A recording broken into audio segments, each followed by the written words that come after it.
Okay, so like, how did you get involved in PFLAG?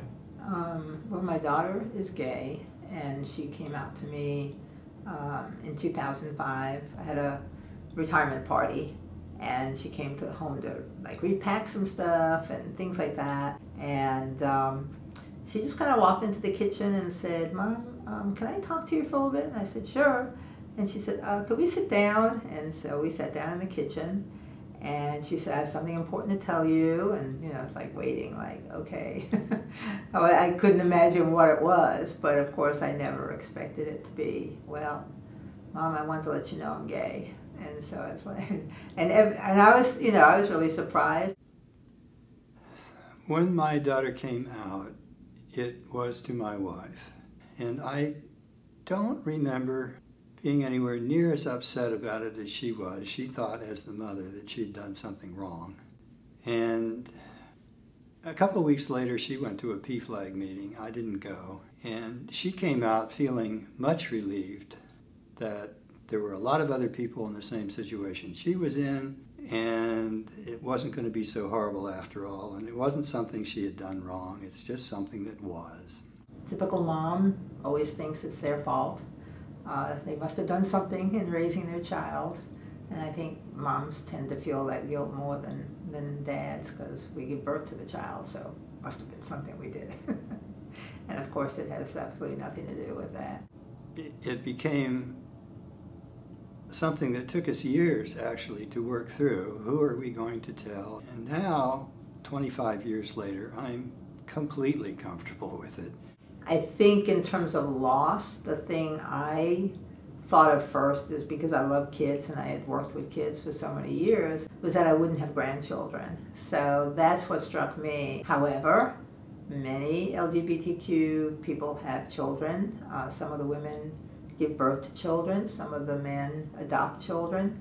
So I'm still hopeful that grandchildren are in my future.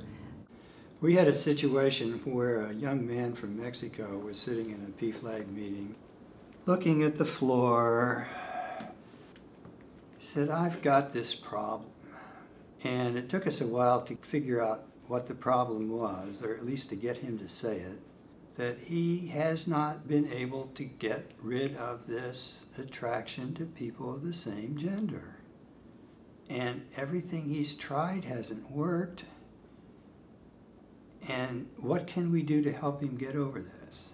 Well, the first thing we had to do was convince him that he was fine the way he is. He wasn't probably going to get over that, and what he really had to do was come to terms with it and adjust and quit worrying about this. It was not something he was going to be able to change. So he had driven 50 miles to this PFLAG meeting because he didn't want to go to a local PFLAG meeting because he might see people he knew. And we considered it a big success when about 5 or 6 months later he quit coming to our meetings and started going to the local meetings. Sometimes it'll take parents years before they can come out and say, I have a gay son or daughter, or before they can go to a pride parade.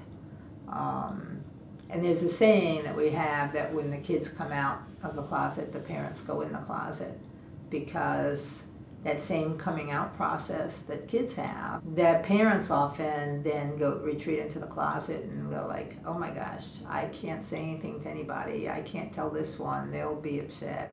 In our case, I would say within 5 years, we were comfortable with the situation and realized that they had a family like other people's families, and when we saw them, we didn't even think about this as an issue. I mean, the question was, what were the kids doing? What are we going to have for dinner? And what do you want to do while we're visiting? And so on. So it became perfectly normal as far as we were concerned. I've loved her since the day she was born, and I don't really think that ever changed.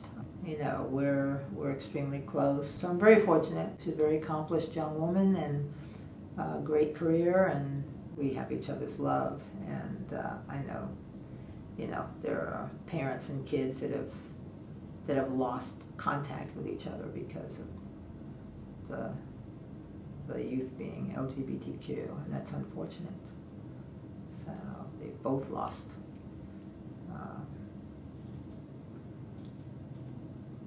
I thought of another story. Okay. One of the mothers in a PFLAG chapter that we used to belong to had a gay son, and at one point she reported that she said to him, "Couldn't you just try a woman?" And he said, "I will if you will." At that point, I think she got it.